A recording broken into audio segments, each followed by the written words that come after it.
Welcome, everybody, to Family Weekend and Alumni Weekend. It's great to have you all here. And Suzanne, I don't see you, but I know you're out there. Thank you very much for that introduction, and thank you to the Pembroke Center. And to your collaboration with the Watson Institute, and I think I saw Director Steinfeld here earlier, and the Women's Leadership Council, and the Nelson Center for Entrepreneurship. This is another one of those beautiful collaborations in an interdisciplinary way that we do at Brown, and thank you for making all of this possible. I also want to thank the Brown community for supporting these students and the kind of work they do, and the kind of great work other students are doing. And I want to thank and welcome all of the parents and the families here, not just of these students, but of the entire Brown family. So thank you all for being here today. It's really a privilege for me to be here with these young women, these students, and to engage with them on their works in progress. We're here today to talk about not only their big ideas, but the high impact work they're having in global development through a gender lens all over the world. And as Suzanne mentioned, I have 30 years of experience in global development. I actually started my work when I left Brown with a degree in international relations. Thank you very much, Brown University. And it's hard to understand exactly how hard the design and delivery of global development projects, of humanitarian aid and development assistance really is around the world. There's just a multiplicity of factors at play, and we're going to talk about that today, ranging from cultural sensitivity to budgets and legal frameworks and political issues. And we've got decades of experience. We've got incredible people working on these issues. We've got best practices. We've got lessons learned, and we've got a lot of good intentions. But the truth is, it is still true that not all recipients of aid or partners in global development assistance programming experience either the initial impact of the crisis or the disaster or the situation or the services in the same way. Women suffer the effects of humanitarian disasters and all of the deprivations of poverty and need in a more severe way and in a greater rate than men, and that's true around the world. And in some cases, you can see it unfold in front of you. It's right there to witness. So when, after a natural disaster, water and food is being distributed, for example, if a community has a custom of men and women not being able to mingle, then women will not be able to get in line to receive their fair share, unless we design for that particular issue. But it's often more pernicious than that, because these gender gaps are not readily apparent. And we see that in some of your projects. So an example is the lack of educational opportunity, which leaves today 130 million girls out of school. And for those of you who have some experience in global development, you will note that that number is higher than it was just a few years ago. And we are trying. The world is trying. Or the gender gap in access to healthcare, which Ella will tell us more about. Or, as we'll learn more about from Zahra, the gap in voice and agency that women have in building the very assistance programs that are meant to serve them. And Charlotte, as we saw in her film, or the film that you executive produced, the women in that film are very likely some of the millions upon millions of women who live below the international poverty line, which is $1.90 a day. And that's $1.90 not just for themselves, but for their entire families. And they are likely subject to what we call the poverty penalty, which is this basket of exclusions that are absolutely gender specific. Poverty just because you are a woman. So today we're going to talk with three very different women who have different approaches to different projects, but they have something incredibly important in common, and that is their deep curiosity and their dedication to looking at large-scale problems to find sustainable solutions. And I think you're going to find hearing about their projects very interesting. At its core, I feel that these are very Brown students who have harnessed their education and their opportunities to look at and to address persistent structural barriers and systemic biases to change other people's lives and to change the world. I'm going to ask each of our panelists to briefly introduce themselves and their projects, and then we're going to have a conversation here on stage, and then we are going to have time, I have a little schedule somewhere here, and then we're going to have time for your questions, and there will be microphones on either side, and you can talk with them directly. So Charlotte, could I ask you first? Yeah. So hi everyone, thank you so much for being here. I'm Charlotte Silverman and I am a second year. I'm from Los Angeles and I'm studying gender and sexuality studies and visual arts. And so I'm an executive producer on this film and a co-founder of the PAD Project, which is kind of the umbrella organization that created the film. And so basically in broad terms, we work with community-based activists to create more access to menstrual products. And this partnership that you kind of saw through the film is with Action India, which is a women's rights grassroots activist organization based in Delhi. And we kind of worked with them to install this sanitary pad manufacturing machine. And yeah, so they kind of spearheaded that project. And yeah, I guess that's kind of what our project does in broad terms. Yeah. Hi everyone, my name is Zahra. Just want to echo everyone's thanks before me for being here. I'm a senior studying behavioral decision science and Middle East studies, and under behavioral decision science I study the decision making of public sector organizations. My project is a little bit different in that I didn't go into it focusing on gender. I went into it focusing on the construction of a $50 million wastewater network being built in Za'atari Refugee Camp, which is the first of its kind. And kind of the product of a number of decisions that both refugees and the humanitarian organizations in Za'atari made. But it's impossible, as we saw, to talk about water and sanitation infrastructure without talking about women's rights. So it's become a big part of the project as I move forward and kind of try to reconcile refugee narratives and humanitarian agency narratives on what happened. Women's rights and girls' rights has become a big part, and the effect of this work on women and girls has become a big part of it. Hi everyone, my name is Ella Satish. Thank you again for coming. So I'm a senior. I study Latin American and Caribbean studies, but I'm also part of the program in liberal medical education, so I'll be going on to Brown's Medical School very soon. Basically, my thesis is an analysis of the Cuban maternal and child care program, which is a sector of their healthcare system, as a model for reducing disparities and improving care outcomes in Black mothers in the US. And essentially, it takes three aspects of the program for implementation in our medical system, which is obviously very different from the Cuban medical system, and that's collaboration between different sectors of the medical community, prevention and primary care focus, and then also holistic support for patients. Thank you. Zahra, I wonder if you don't mind if we start with you. What led you to the refugee camp to begin with? Like, where did all this come from? And was it from your interest in refugees? Tell us. Yeah, so sometimes you just get involved with things. You can't necessarily trace it back, but I grew up in the Middle East, in the UAE, and I was taking Arabic as a result of that. And when I came to Brown, I became very involved in the refugee community in Providence because we have a huge refugee community, and at the time, many of them, and they still are, many of them are Syrians. And so the Arabic language skills really allowed me to make an impact in that community here. And kind of through Brown's curriculum, I think it's responsible outreach to communities to kind of do some research on the work that you're doing. So while I worked in Providence with the Syrian refugee community, I began researching kind of the roots of the crisis, but also the politics around refugee crises. And that led me to a very strong interest in humanitarianism and the ways in which refugees and humanitarian organizations interact, specifically the engagement between them. And I went to Za'atari last semester thinking that I would study refugee protest and as kind of the mechanism through which to view this engagement. And I found that it's very, very difficult to study something that political in the humanitarian sphere because we don't necessarily talk about humanitarianism as political for good reasons and bad reasons. I mean, I think it has negative and positive impacts that we think about it that way.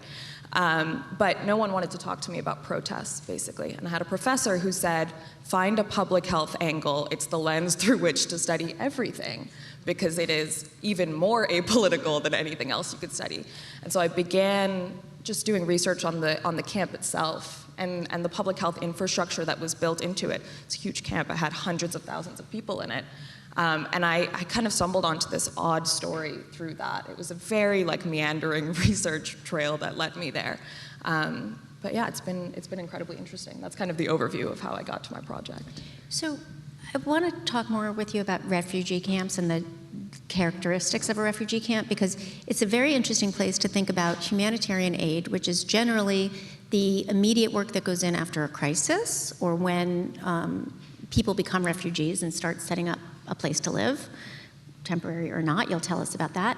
And then generally speaking, development assistance is the longer-term partnership work to create a more viable long-term socioeconomic, political, educational system. So tell us how that's at play in a refugee camp. Yeah, so I think so the UNHCR's most recent studies show that once a camp is mobilized, it is active for on average 18 years. So when you think about humanitarian aid as a mechanism to address emergency, which you're right, it often is, when we think about the fact that these camps are going to be mobilized for 18 years, I mean, the research that I do, the wastewater system before this $50 million system was implemented was a communal wash block system. And because of that, and because of the fact that there was no electricity in the refugee camp, you had women who didn't drink water after 4 p.m.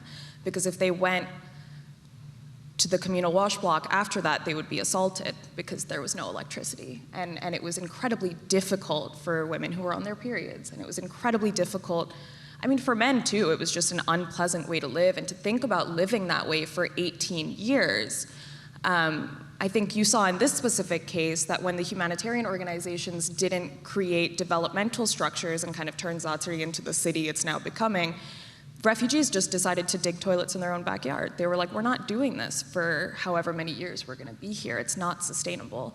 And so I think the UN is catching on to that. There's been a lot of academic literature, but I think there's kind of a disconnect between academia and the development humanitarian world. Humanitarians see a lot more of these complex factors that you're talking about on the ground, funding structures and the politics of refugee crises.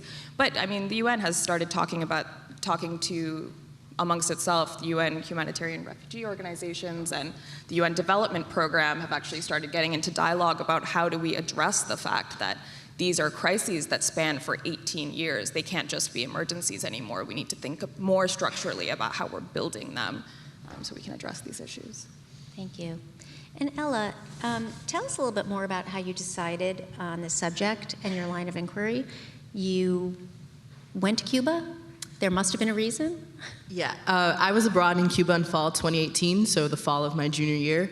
When I was there, I took a class on the Cuban public health system, and my final project for that class was actually looking at maternal mortality in Cuba, and I was trying to do it through the lens of race to see if there were any racial disparities in Cuba in regards to maternal health, but I couldn't actually find that information. So then when I came back in the wintertime, it was really cold coming back, so I didn't really leave. And so I did a lot of reading of articles, and then when I started my spring semester, I took a class called Gender, Race, and Medicine in the Americas, and my final project for that class was actually looking at Black maternal mortality in the US in the 30s and 40s and how it's changed or really hasn't changed like in present day. And so taking that kind of work that I did in Cuba and then work that I did in my class last semester, I kind of developed the comparative lens for my thesis. And actually I'm working with the same professor who taught that class that I took in the spring and the class that I took in Cuba. So they're kind of working together. They already knew each other, and so they're working with me for when I go back in January to do research in Havana. Can you tell us a little bit more about the research you'll be doing? Are you talking with people on the ground, with doctors, what's the comparison side of it? How will that look? Yeah, so essentially I'm looking at Cuban-based research and also research from a US perspective in regards to maternal health and their system. And so when I go to Cuba, there's gonna be a lot of interviewing with both OBGYNs, with family doctors. Also, I'm trying to get in contact with my friends whose family members have been, working with the maternal health system, whether they've had a C-section before, whether they've had a negative or positive experience, because a lot of the literature is kind of very theoretical, and I want to know how the system is actually working like sociologically, like on the ground. Great. And Charlotte, so I would like to know how this started. Did you wake up one morning and you thought to yourself, menstrual hygiene and reproductive health is one of the most important levers in international development today, and I'm on it? Because if you did, that would be pretty amazing. Yeah. So it started basically in a high school gender equality club. We met at lunch once a week. And a group of us, my English teacher at the time was our faculty sponsor, and she took a group of students every year to the United Nations, to the Commission on the Status of Women. And so that's where we kind of learned about the intersections between access to education and barriers like lacking access to menstrual products. So that's kind of where the interest started in our group, and we had been doing kind of local like tampon and pad drives, so we were interested in the issue. But we had also had this long-standing relationship with Action India, so we were also in contact with them. We had Skype meetings with the group was called Girls Learn International, so they had a chapter of Girls Learn International students as well. So we would do Skype sessions and kind of talk about issues that affected both of us, or differences and things like that. And that's where we started to kind of make the whole plan, I guess, for everything.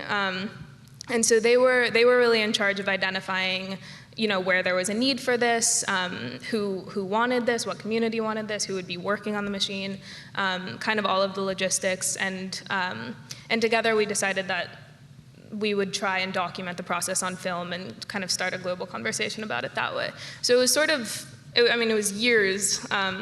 It was a long process, and it started in 2015. And then, so we kind of did like a year of research, a year of implementation, filming, and then the after effect, and now maintaining and building more machines. And it's been. And is this a partnership just with Action India, or does it go to other countries or other parts? So that was the first, this was the beginning of the PAD project. We just became a nonprofit, or very newly a nonprofit. So this is kind of the model for what we hope to do with a lot of other organizations as well. So now we have new partners, but Action India is definitely the longest standing one, and the one that we're building more machines with right now. Yeah. So I'm curious, and this is, I would like an answer from each one of you, about the challenges you faced. So some of them must have been direct challenges, right? Can't get it done, can't get an answer, whatever it is. We'd like to hear about that. But also some of the challenges you perceive in either the way you carried out your project, where the project originated, how you articulate the project, whatever that may be. Charlotte, can you start with that? Yeah. I think probably the biggest challenge with any partnership like this is that we don't have information every day the way that Action India employees did, right? So they were the ones that were on the ground, learning about the issue, learning about what updates needed to be made to the machine, if somebody was going to stop working on it, all of the things that are that you need updates for, I guess. So I think the main challenge is creating a project where really the power is in the community itself that's maintaining the machine and working on it, and that they have full control over the decisions being made around the machine, and sort of just having to step back and listen and update our work in alignment with that. I would say that's the biggest challenge. And then I think that kind of carries into, if you have a film like this where afterwards you kind of have to maintain, you want to maintain the message of the project, and you want to still make sure that the people whose story this is have control over that story. And those power dynamics are very complicated as soon as you have something as accessible as this film. Yeah. Yeah, I would say my answer is in a similar vein, this idea of power dynamics between people doing research or projects and the people that they're working with or on. I knew very early on that I did not want to be waltzing into Za'atari Refugee Camp as a 21-year-old and kind of trying to collect firsthand accounts. I just felt like that it felt a little bit icky to me to use people's time and effort in that system where there's already so much going on, and there's a lot of struggle on a day-to-day basis for my senior thesis at Brown University. It was just something I didn't really want to do. And as a result, I started by only having interviews from humanitarians people who, I sent a lot of cold emails, and I ended up meeting people at coffee shops on the weekend when they weren't working in the camp. A lot of them were in the big cities, and so I had kind of that whole side of my research. And then I was working at an NGO in Jordan, and a lot of the women who were in and out of that NGO heard about my project, because I would talk about it all the time because I was doing this research, and they would be like, oh, I can talk to you about that. I used to live in Za'atari. So that felt a lot better to me. I was like, okay, I can have this conversation. But because of that, and it was like a pretty conscious decision on my part, but because of that, the research is very skewed in one direction. So you have like 9 interviews with women who used to live in Za'atari, and then you have like 25 interviews with humanitarians, and when you're trying to look at a relationship, that's a very unequal way to look at that. So I think, I don't think I'd change the approach necessarily, but that is something that I'm kind of grappling with as I go forward, and even in the process of doing those interviews, something that I was constantly thinking about, like how do you ask these questions without being intrusive? How do you make sure that you're not putting pressure on someone to sit down with you and give up their time, and make sure that power dynamic, it's always going to be there, but just being cognizant of that and making sure that you don't exploit anyone. I would say probably my main overarching challenge is the fact that the US and Cuban relationship is not the greatest. So that makes getting resources kind of difficult, because since I'm here and not actually on the island, it's hard to access certain things. And also, a lot of the US-based sources that I do find that are analyses of Cuba are just inherently biased, as well as Cuban-based sources too. And so I think getting in contact with people and staying in contact with people in Cuba is also slightly difficult because of infrastructure issues that, they have to go to Wi-Fi parks to use Wi-Fi. Getting back to people, regularly staying in contact with people, that's also difficult. And then in terms of the actual thesis itself and the project itself, kind of portraying the information that I'm giving in an objective way, because the statistics are just astounding. Like, I'm 3 to 4 times more likely to die in childbirth than Charlotte, for example, and I'm more likely to be coerced into getting a C-section, and those are things that I'm going to be writing about, and I don't want it to come off in a biased or angry way, but it's kind of hard to do that, and so that's something that I'm going to be thinking about as I continue writing and working on my project. Thank you for sharing that. Taking these projects forward, or the information that you're gathering, or the things you're learning, I think, Charlotte, you have plans for the future that are building on this work here in Providence and elsewhere. And Charlotte, I'm sorry, Ella, I think you are already working with another NGO. Can you both, and I want to hear from you too, talk about what you're doing? Yeah, so basically post this film, our whole organization's work has been responding to people that have reached out and said, this is a similar story to me, or this is what the issue looks like in my community, and they want to kind of build some sort of system that's similar to this. And it's a huge problem in the US as well, so I'm interested in working here, especially in public schools, and working with high schools and middle schools to create free access to sanitary products. So one model that did this really well is actually Providence. The school district here has just implemented free pads and tampons in all of their high schools and middle schools, and they're rolling out that program that I think it just started like 1 month ago. And so I'm looking at that model and kind of doing research on other ones to make that possible for all schools in Rhode Island, basically. And then hopefully, if this model works, then try to expand that to other cities as well. So I don't know how far your research has gotten, but are there similar challenges, great differences between public school system in America or in Rhode Island or in Providence and some of the work you've been doing overseas? Yeah, I mean, so I think the main thing that works with this project is it's based on 9 women that decided this was an issue for their community. This is how they wanted to tackle it. The people that were in the way were other members of the community, or like obviously the taboo itself, and so that is present. The taboo is still here, but I think the main challenges are much more like within the school district, for example. There are a lot of rules about what health classes can look like, what they're allowed to provide, what they're allowed to talk about. And yeah, that's kind of more what we're finding is like making it through the, I guess the school systems themselves, yeah, which is very different. Is there another documentary? Is there more media? Oof, I don't know about that. So we're working on a book right now, and the book is basically supposed to do the same thing of collecting stories. We found that storytelling was a really great way to start a conversation, and so we're trying to do that with a lot of the people that have reached out and shared their stories with us. We're kind of making a collection of that. And that'll include, I'm hoping that'll include the stories of a few students in Rhode Island as well. That's great. And Ella, what about you? I think you, related or not, you are doing some work locally.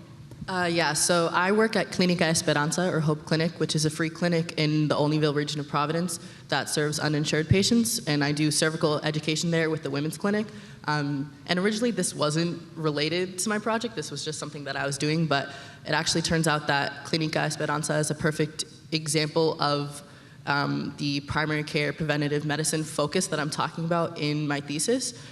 So their goal is to provide culturally attuned care for their patients and offer an alternative to folks who don't have insurance, who usually go to the emergency room for things like a cold or for things like a sore throat that you would usually go to your primary care physician for. They're the alternative for people who do not have insurance.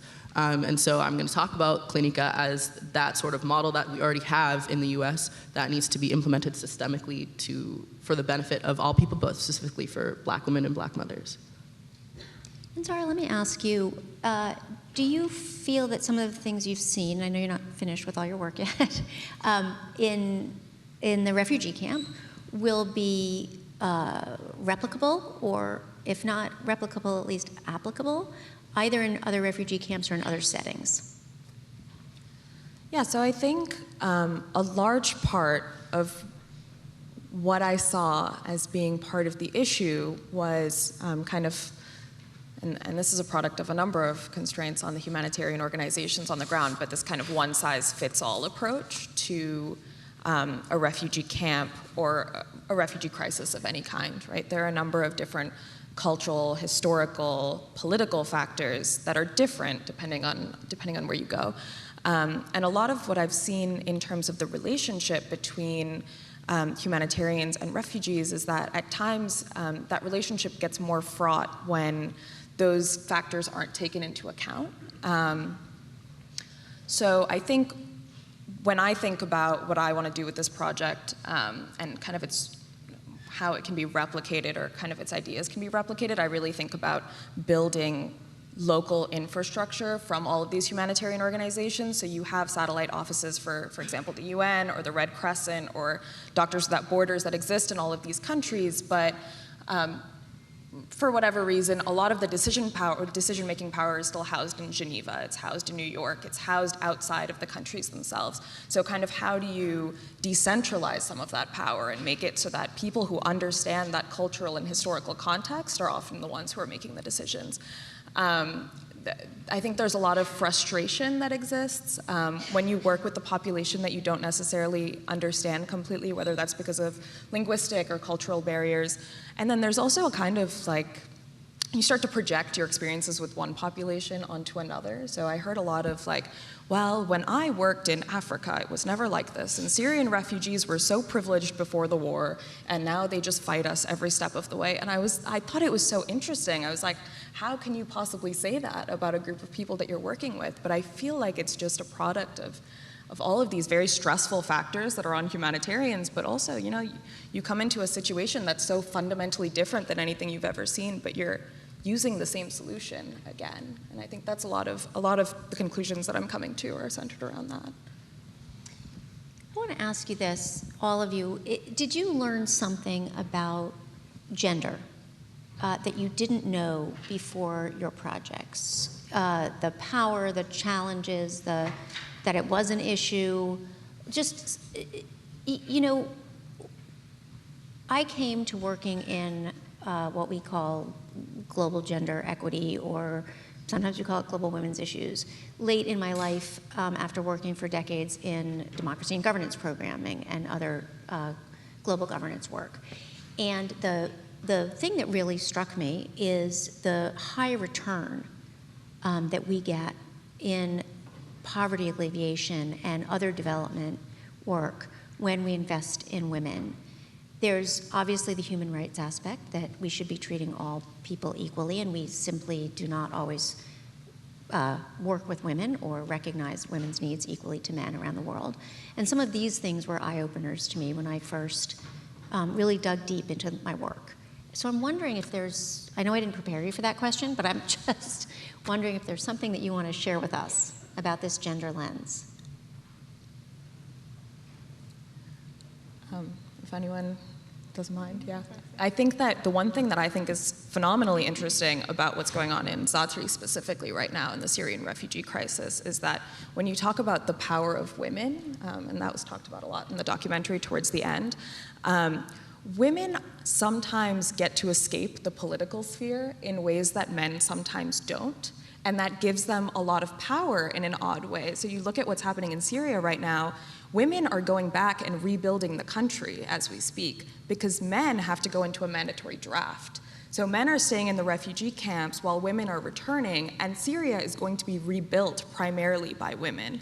And that's an odd kind of flip side of all of the ways in which women have historically been excluded from politics. You now see that like they are the only ones who have the ability to go and do this. And it's been a really interesting kind of side effect of political marginalization in a way that I just think is, we'll see how it goes.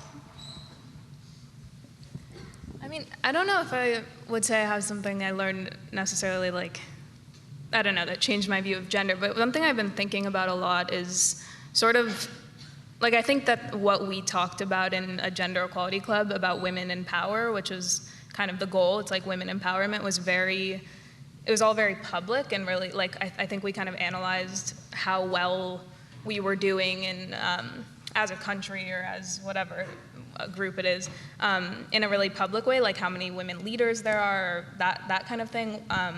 And I think I've learned to really reassess that and look at things in the private sphere much more and kind of look at like what women are talking about and like in a really small setting and in circles of girls or women, like how common certain conversations are. I think that has become a much more interesting way to look at gender for me, and gender development and women empowerment is really through like a private analysis, yeah. I would say I think my project has me thinking more about the intersection of gender with other identities, specifically race and class, just because I'm talking about the US, you just can't talk about gender as one separate thing from race, especially because we can see that maternal health is not great in the US, and it's actually one of 13 developing countries, 13 developed countries that has actually had an increase in maternal mortality in the past 25 years.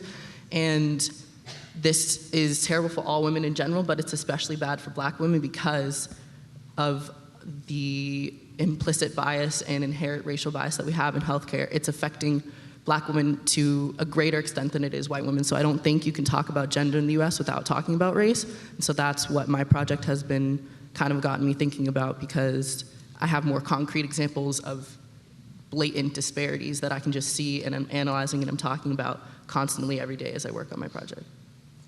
Thank you. So in just a few minutes, we're going to go to questions at these two mics. So I'm getting you ready. But before we do that, I want to talk about Brown and your experience here. So each of you, whether you mentor or not, has talked about a professor or a mentor or an advisor in high school or in college. Tell us what else or how Brown specifically and your experience here has prepared you to do these projects or inspired you to do these projects. And then, for the kicker last question, I'm going to ask you for a piece of advice to give other Brown students as they navigate their 4 years. But not yet. First, the Brown inspiration and background question. We're looking at you, Ella. Yeah, thank you. I would say probably more my experiences outside of the classroom in Brown have been more impactful in me developing my thesis and basically just my understanding of academics in general, because I work a lot in Providence, whether that's at the clinic or teaching in different schools. And I seem to interact more, for some reason, with brown staff rather than brown professors, and they've actually helped me on my journey to develop my thesis as well, just because I feel that I relate more to the staff members in the community rather than Brown as an institution as a whole, just for various reasons. But they've gotten me thinking, having conversations about my work, because they'll ask me like, oh, what are you doing? What are you working on? How's that test last week? Or whatever, and I'll have to explain it and like go back through it and think of it in a way that I didn't think of it before, because I'm talking to somebody who like isn't in an academic classroom in Brown, which is a very, very specific pool of people who are in those settings. So that's what I would say for now. So I'm going to say Brown is a big community for you, and you draw from the entire community. That's really nice. Yeah, I have a couple of examples of just mentorship that I've been lucky enough to kind of stumble into. I think we have, talking about women and gender, like I think we have a lot of phenomenal female professors that I've gotten lucky enough to work with. My freshman year, I happened to be the only kid in the class who was studying Middle East studies and cognitive neuroscience at the same time. We have a professor at Brown who studies, she uses cognitive neuroscience to help NGOs structure their psychosocial support programs. So, I mean, a lot of the types of interests that I have in big picture humanitarianism and the ways in which science and academia can be integrated into it to make a really tangible change come from her and the work that she's doing. And I mean, beyond that, like the professors who coached me through my approach or told me that I should use a public health lens, or said, you know, the ones who said, like, you're never gonna get to an answer the way that you're doing it, but I'm not gonna tell you that right now because I want you to stumble yourself and figure it out, which is like what they said to me when I came back in the fall. And I was like, you'll never believe it's all so different than I expected. And they were like, yeah, we know. But I mean, like I've been very, very lucky to have a lot of mentorship in that area.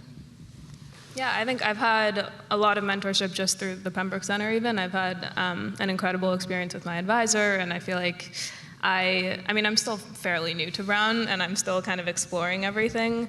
But yeah, I think just like my community here, my friends here, and my professors so far have offered me a lot of, well, one, like challenge. Like challenging what I've thought previously, or trying to kind of create intersections between things I'm thinking about. Yeah, I just feel like it's a very stimulating place to be. Good to know. Okay, the piece of advice for other Brown students. Should we go down the line again? I would say a lot of times Brown, or just, you know, the college atmosphere in general, wants you to say yes to a lot of things and keep busy all the time. But I would just say my advice is to only say yes to the things that you want to do and the things that make you happy, and say no to everything else, because you don't have to do anything you don't want to do. So say no to it if you don't want to do it. Yeah, I'd say go to office hours. It's like a slightly different vein, but that's how I've met all of the people that, all of the faculty that I've been working with. So. Yeah, I feel like, I was going to say go to office hours. I was going to say just talk to professors about what they're doing, because I think some are very shy, but often have done some incredible, like, interesting project that you may have a connection to that they don't advertise necessarily. Yeah. That's great. Well, thank you, student researchers, for all the work you are doing and for sharing that with us. Thank you.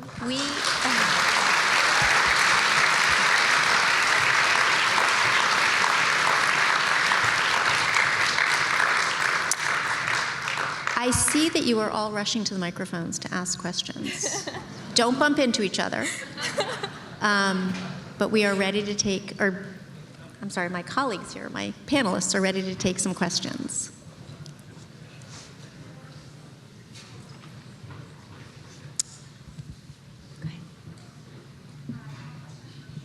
Oh, is that closer? Better? Okay.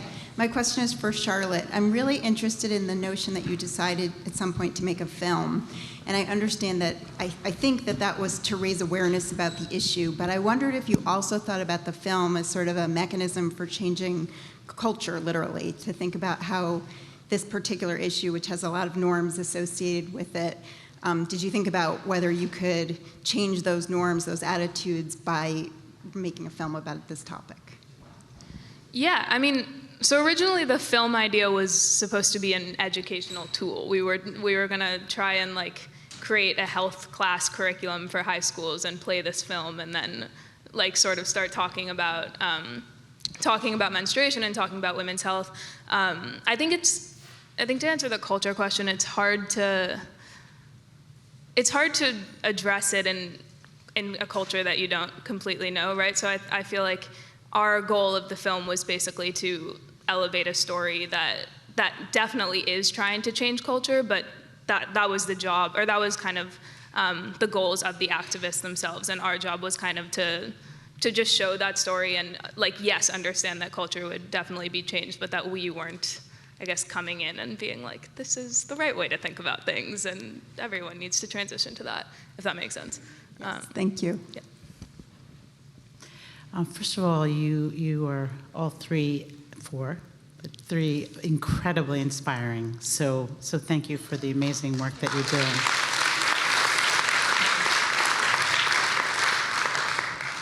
My question is, have you had difficulty, any challenges in balancing your work at Brown, your academic work, and the amazing work that you're doing in your research? I see you all laughing and recognizing this. So just love your thoughts on how you find that balance.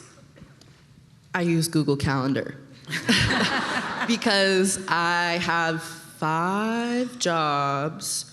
I'm also continuing pre-med requirements, working on applications for various things. I'm going to a conference in San Diego to present research that I did last summer. So I do a lot of things, but I also sleep 8 hours a night, and I would say that's because of Google Calendar and walking quickly. I don't sleep 8 hours a night, and that's incredibly impressive that you do. Yeah, I think at some point it has to come down to what Ella said earlier about knowing when to say no. I have a chapter of my thesis due on Tuesday, and so I will not be doing anything tomorrow that's academic except for that.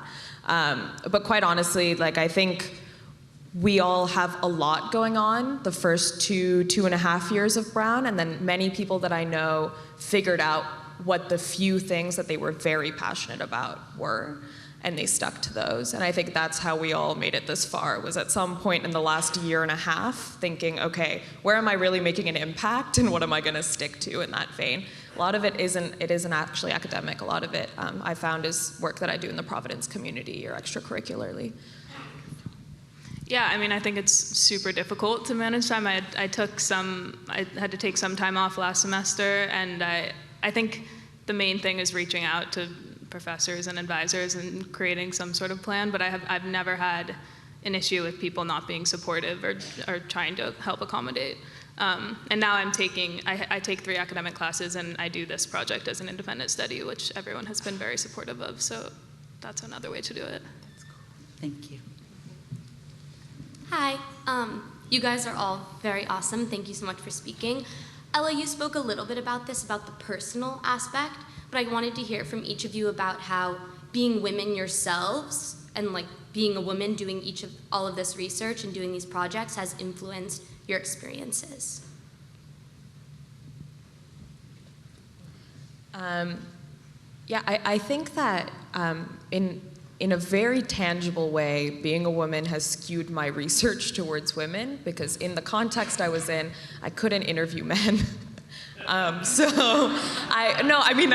being serious. Like, the NGO I was working in was a women's organization, and I was there because I was a woman. And so the perspective that I have on this issue and on this relationship is through the eyes of women, just because of my own positionality in that context. So it's very clear cut for me in that sense.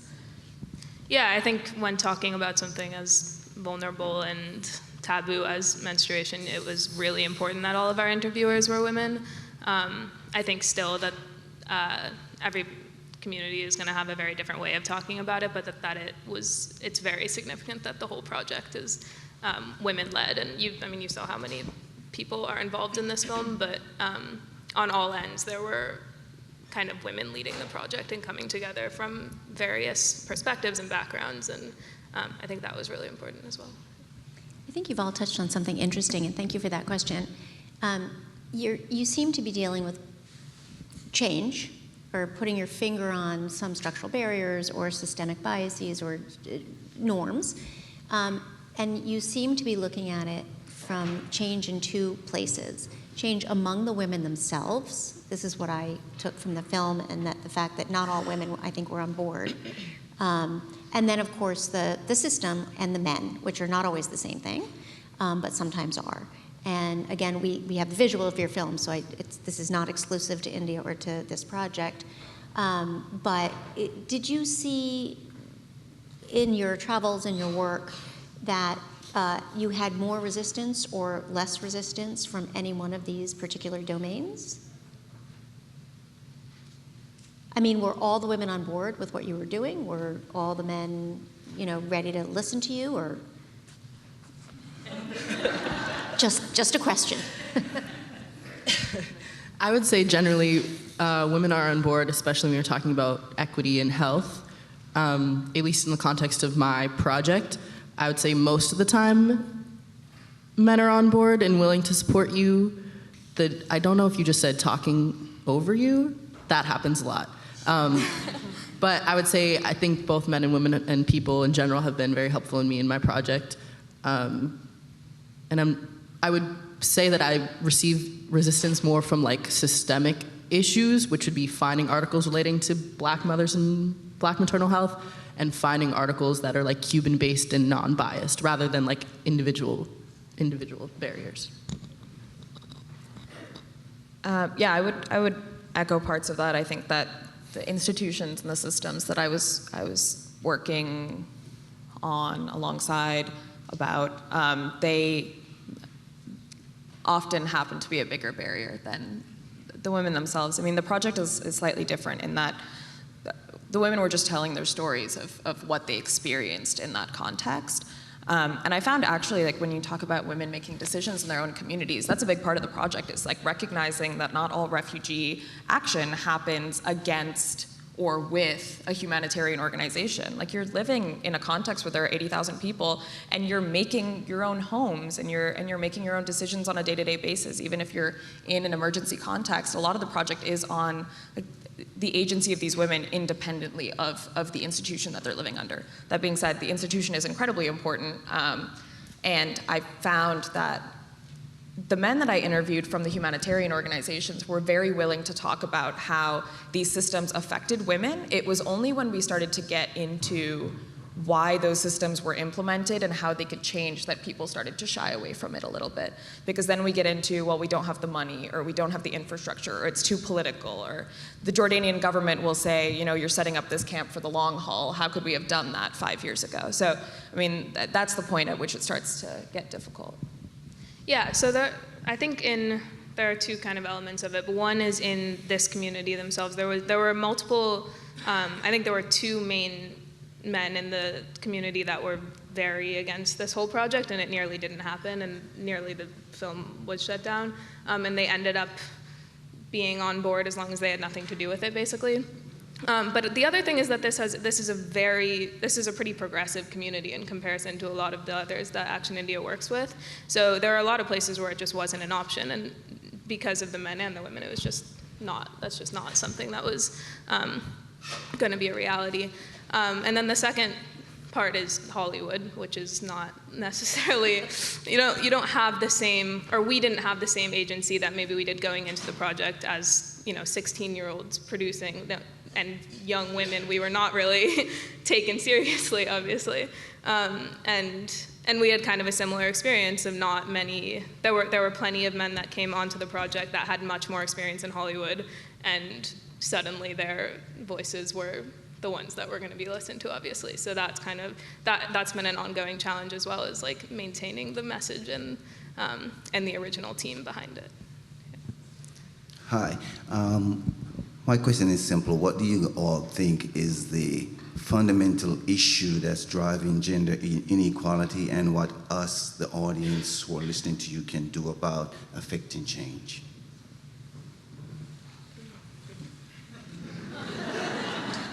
Answer the question, change the world.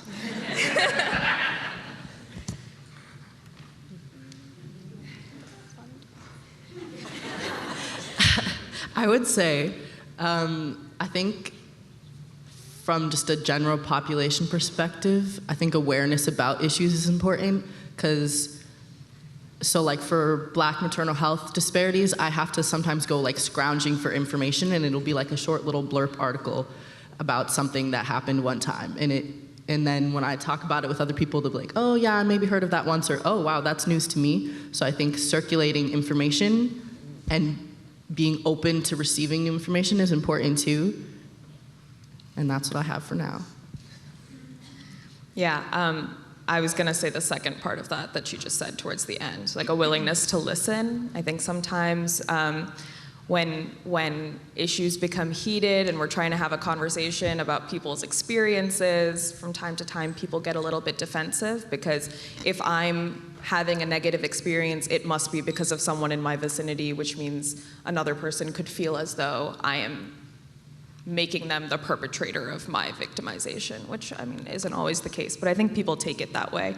So if I talk about like, as a woman, I felt XYZ, and the men in the room start to get a little bit like, oh, I don't want to hear this right now. Like or if I talk about like, as a woman of color, I felt XYZ, and you know, the white people in the room start to get a little like, oh no, I don't want to hear this. Like I think it goes both ways, and that we all have to kind of just be willing to hear what the other side has to say, and take that with kind of an open mind and an open heart, and really think about, like, no one is out to hurt anyone else. So if someone is saying something, there's a reason for it, and there's a change that has to be made, and just understanding that and being willing to act on it.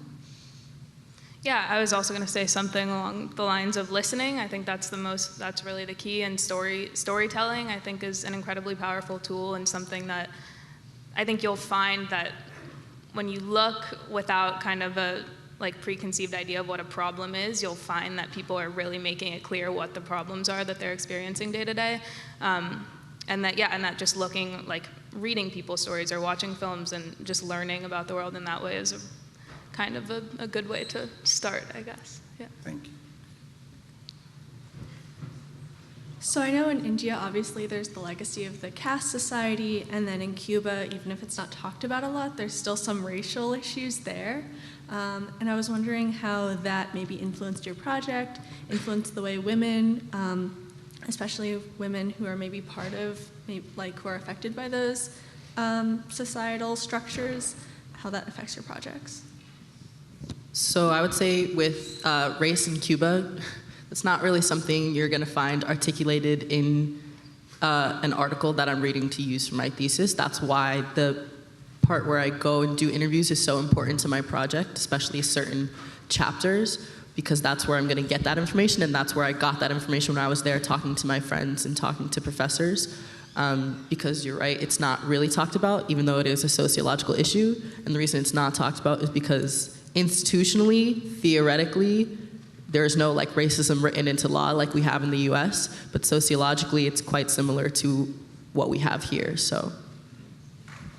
Yeah, I think you'll see, I mean, what you see in the film you see the girls that are in a private school, and they're, and sort of the conversation seems really similar in that setting as it did in the community itself, and like girls talking amongst each other. I think that it's an interesting way of like analyzing the behind the scenes of the project, though, because we have people who live in the village that the movie follows, and then we have people also that are in Delhi that are of a different caste that are working for Action India, and then we also have an Indian filmmaking team, Sikya Entertainment, who's also of another caste, and there's a whole, like, I think the power dynamics amongst that team, and they meet more regularly than they do, obviously, with the LA-based PAD project team, but they've kind of like agreed not to, yeah, I guess it's become like not political in a certain way because they only discuss the issues that are shown in the film, kind of, which is like, obviously there are pros and cons to that, but yeah, that's. Hi, great film, by the way. Really, really, really enjoyed it. One question I have is the machine that was made by the gentleman, right? He's also called Padman. Yeah, there's actually a movie that has come out. Mm-hmm. Is he planning to license the design of the machine, or, what are his plans to take it, to scale the production of those pads?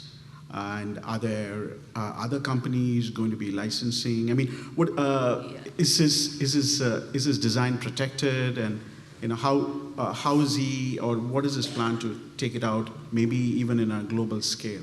Yeah, so we actually don't use Murugananthem's machines anymore. Basically, this machine was the original one that we started with, and it's fully manual, and the women that were working on it expressed much more of an interest in the business strategy than they did in the actual manufacturing of the pads. So first we moved to a semi-automatic machine, and we're moving to one that's nearly fully automatic, so that of the 9 women working on each machine, 7 of them will be doing business, and only 2 will be actually on the machine. I don't know the specifics of what he's planning on doing on updating his machines, but he definitely doesn't. There are a lot of newer groups that have made updated machines, and he hasn't really continued to update his.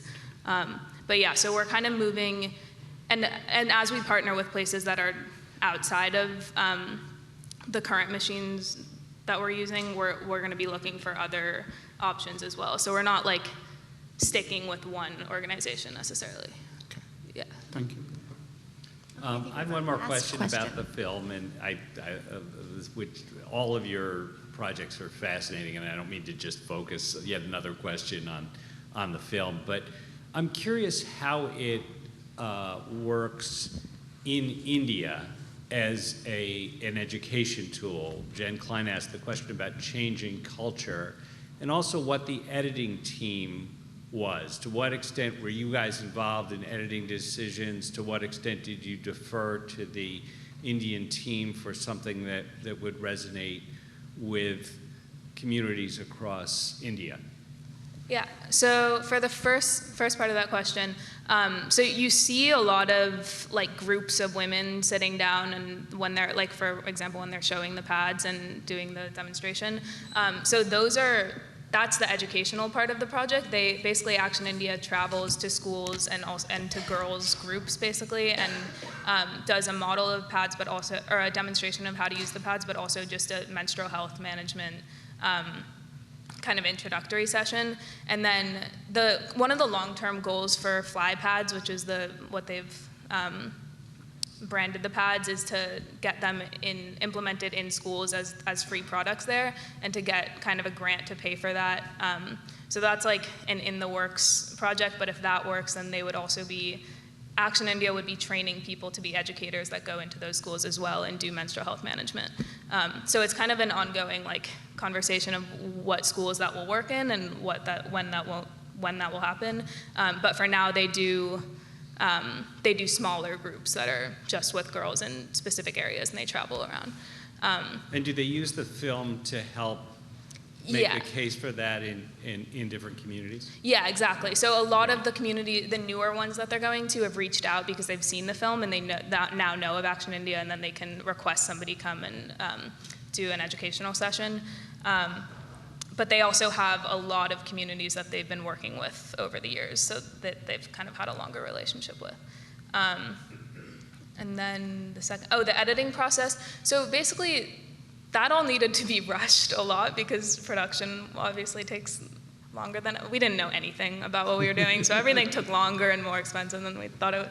Anyway, but the editing team was based in LA, and basically we would update it every week. So they would come to us with a cut. We would see if it was like kind of, I guess, showing the reality or like the message and all of that, and then say like ask if we could adjust a certain thing. We were in contact with mainly Ajaya, who's like our coordinator at Action India, and a couple other employees, but not every cut was able to be like screened in Delhi. So it was kind of, I think it was more rushed than I would have liked, but our job was basically to make sure the message was still there. So I mean, we started with hundreds of hours of footage, so it was obviously also like cutting it down and down. Sure, well thank you, and congratulations to all of you. The work you're doing is completely inspiring, and you guys are so impressive. It makes me very proud to be the father of a freshman at Brown to see what you guys can do and have done. So all of you, hats off, and you're going to have wonderful, wonderful careers making the world a better place. So thank you. Thank you so much.